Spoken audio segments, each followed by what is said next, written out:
Hello everyone, I'm Penrose776. Welcome to another Bubbles banner, a new legendary hero. That's what it says right there. Wonder who it's gonna be? It's Shez? But we just had Shez. We just had Shez like 3 months ago. Blue Dagger Infantry.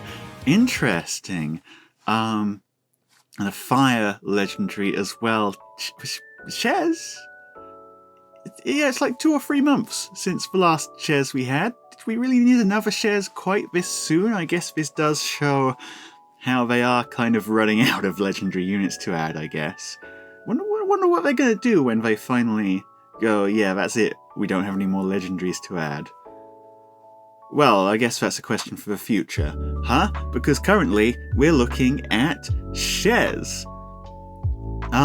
Yeah, Blue Dagger, Infantry, armed with the Asura Blades. Grants speed +5, unit attacks twice, even if foe initiates combat, so a master weapon.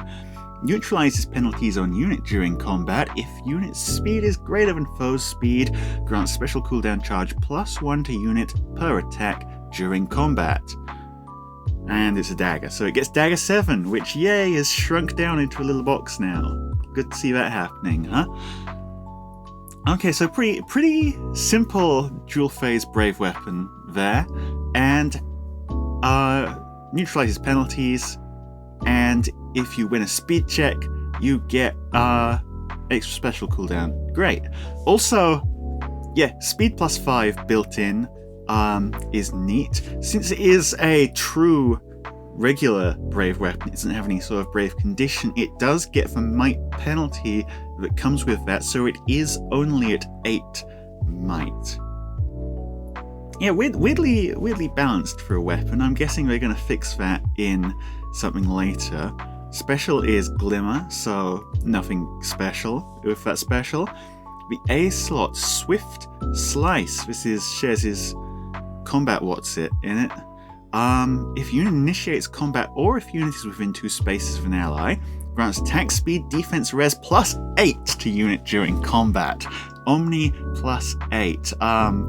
They gave this to Arcane Grima already. I think that's a bit much, frankly, but I guess it makes a bit more sense here because we're not getting any sort of stats from the weapon, well, except for that speed +5. If unit initiates combat against a non-dragon or non-beast infantry foe, and unit's speed is greater than or equal to foe's speed +20, grants effective against all weapon types to unit during combat. Otherwise, if unit initiates combat and unit speed is greater than or equal to foe's speed +5, grants effective against all weapon types to foe during combat. Yep, there it is. There's the broken thing. Let's talk about what this means. Effective against all weapon types. I've said it before, I'll say it again.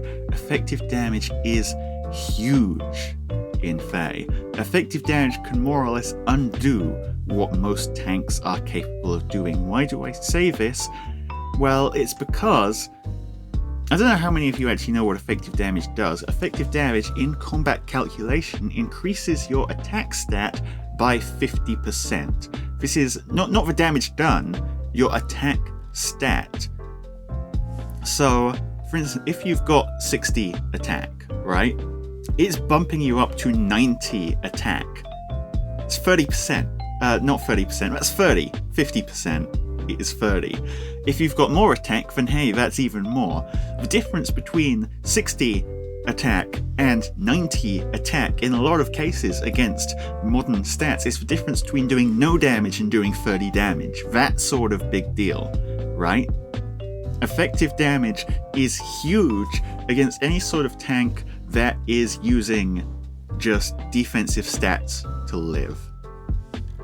It basically completely nullifies where you can get with defensive stats unless the unit attacking has a very low attack for whatever reason. But even then, and the condition for this is a 5 speed check. Well, it's a 20 speed check against specifically infantry units that aren't dragons or beasts, but against everything else, it's a 5 speed check. So the first thing this brings to mind, in my case, is armors, right?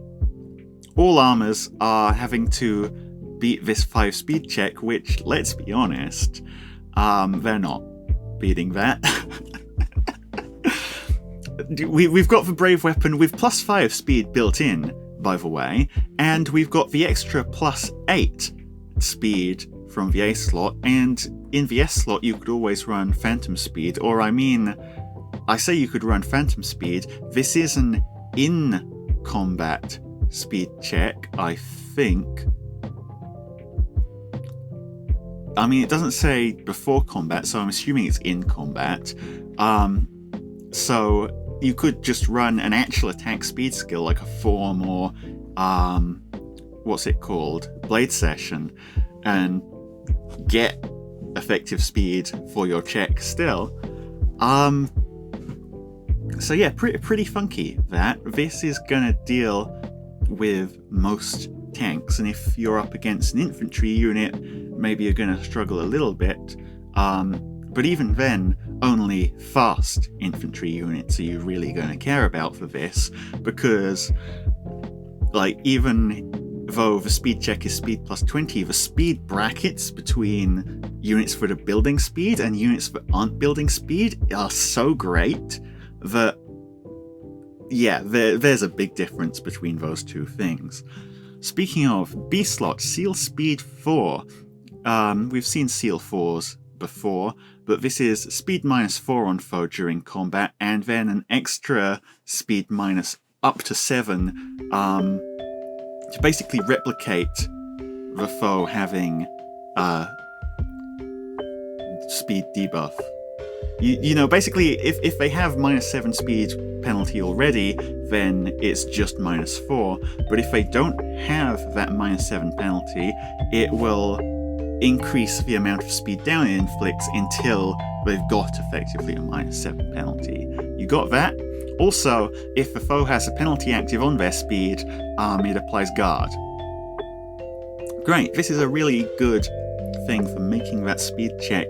However, I don't know if this is necessarily the best B slot for Shez. Not because it's a bad B slot by any stretch of the imagination, but just because Shez is an infantry dagger, meaning there's a lot of different options here. One thing I'd take into account, for instance, with your effective damage, why not run Spiral 4, Special Spiral 4? It has the same acronym and everything. Because that way, right, you've got a brave weapon, you're attacking twice,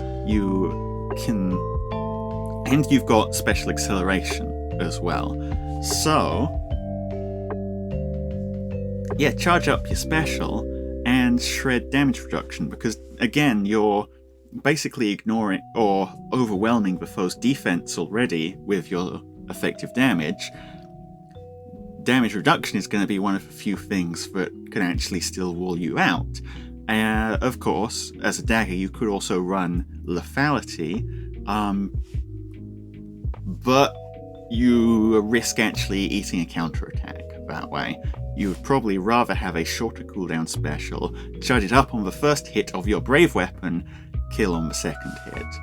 And the C slot, attack speed 04, which is just a very good skill.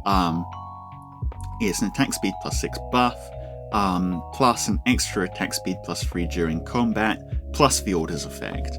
What more could you want, right? Actually, another B slot that might be quite interesting is Speed Preempt, because that's also speed -4. If you can get a speed debuff from somewhere else, then the other half of the seal doesn't really matter. The guard part of the seal isn't super important anyway, because I expect that Shez is probably going to be killing too fast for the guard to matter in most cases. And honestly, against a lot of units, this is a master dagger, remember? It's a brave dagger even on enemy phase, and you can get your +8 to all stats on enemy phase. The effective damage requires initiating combat, but you're still going to shred most units if you've got a decent attack stat on enemy phase that are like gonna be attacking into you, right? Run for preempt is another option there. There's a lot of different ways you could use this, basically, is what I'm saying. Yeah, kind of nuts. Tanking this is definitely going to be hard. The other thing I'll add as well, it is effective against all weapon types. So a lot of the top armors, for instance, Brave Hector, Ascendant Idun, Arcane Grima, get away with a reduction of...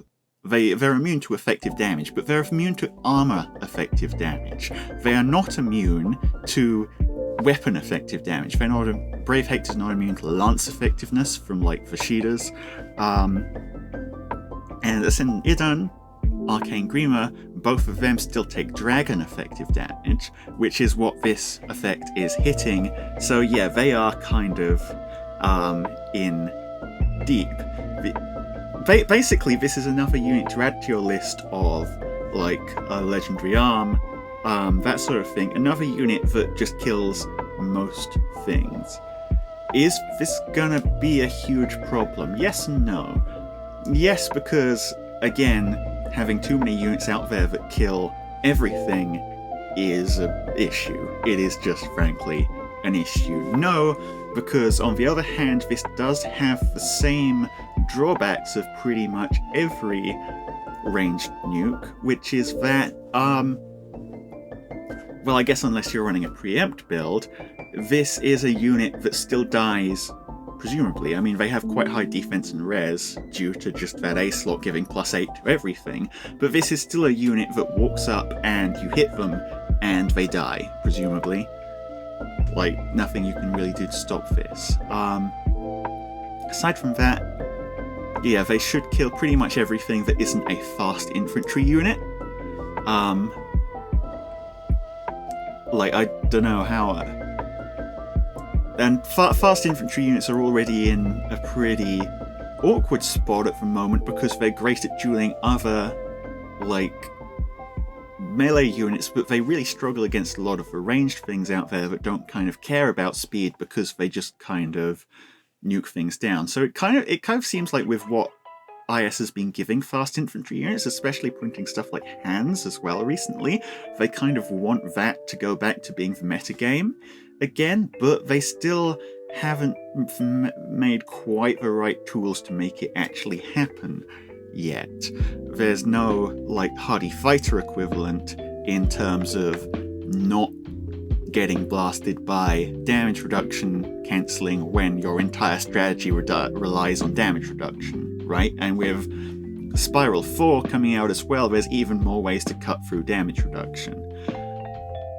Kind of a weird spot, but anyway, I'd call this a pretty good unit, not a must-have, because although they are kind of a meta breaker, they're breaking the meta in a place where it's already kind of been broken by a few units before, right? But still very, very strong. Probably useful in A for raids, probably useful in arena if you're going to merge them up. Yeah, pretty good. So anyway, let's see what their attacks are looking like, because again, that's the other thing, they're a dagger unit. They're literally just throwing the damn swords. Shez, you silly bugger. Yeah, and of course there's a Legendary, they've got the whole pair-up thing going on, pair-up and stats like modern units get. And they absolutely obliterated that Red Thief, because effective damage will do that. Also on the banner, Legendary Lilina, Legendary Claude, Legendary Sigurd, Medeus, Legendary Myr, okay, Brave Crom, Brave Seliph, Brave Tiki, and Brave Byleth. So the 4 Brave units showing up here as well, and lastly Legendary Ninian and Safer. That rounds out our banner. I'll go by the colour by colour in a moment as soon as we get there. They're probably going to tell us, yeah, if this is a sparkable banner if you've got Fey Pass. So, colour by colour. Of course, Shez is blue. Does that make blue necessarily the best colour here? I'm not so sure. Like, blue... Brave Crom is a pretty strong unit. Recently, though, he has, in my experience, like, Brave Seliph is kind of the better of the Brave melee calves, because Brave Crom has like a higher top end with his whole stacking a ridiculous number of buffs thing, but Brave Seliph just moving 4 spaces and having that miracle effect to keep him alive through whatever ridiculous high attack, high speed combat he does, tends to edge him out. And Legendary Mer is kind of a niche unit in her own right. Like, she's kind of a tank but can't really tank a lot of things, but has the whole like bubble thing going on that works against some teams but not others, and yeah, it's weird. Shez, of course, really strong, but if you look at some of the other colours, green, for instance, has Brave Tiki, who's still like a very decent tank in her own right, loses a fair amount to the current meta, but has a fairly unique effect. And then Saver and Legendary Ninian are both very, very strong at what they do, especially Legendary Ninian. Legendary Ninian is terrifying, I'll tell you what, best action economy of a dancer in the game, and a really high shredding power on terms of offensive ability to boot. Yeah, I'd probably call green the highest value colour here. Red, also pretty tempting. Legendary Lilina is no slouch at all. Legendary Sigurd, like, no longer quite the absolute monster that he used to be, but still, again, 4 spaces is a big number to reach. And Legendary Seliph, I'd probably, for much the same reason, call the best melee offensive unit in the game, not in terms of absolute raw power, but in terms of utility, in terms of just having a melee unit on your team. Seliph gets so much done, right? And Carlos, Medeus I'd probably call the most useful unit on Carlos for me, but Legendary Claude is like solidly alright. He's kind of outdone by Summer Claude at the moment, but he's still not awful by any stretch of the imagination. And Brave Byleth is, well, again, kind of niche, but works very well in her niche, right? She's got the highest special damage negation in the game, but she kind of relies on getting that special off to do her whole thing. And also dies horribly to anything that doubles or outspeeds her. So there is that. So yeah, that's what I think. I'll probably be holding off on this one just because there's a lot of other banners I want to take a look at around this time. The current Christmas special banner is looking really juicy, and the New Year's banner is also often pretty juicy as well, especially for me, a player who likes armors. And I'm also thinking of trying to pick up a copy of Duo Marth as well, just because I really like him. And I really like what they've done with his Refine as well. So that's what I'm thinking anyway. But let me know if you're going to be summoning any of these units. That's it for the banner, I guess. Weird for this Shez is what I will say, but let me know what you think about that, and I will see you all next time. Penros out.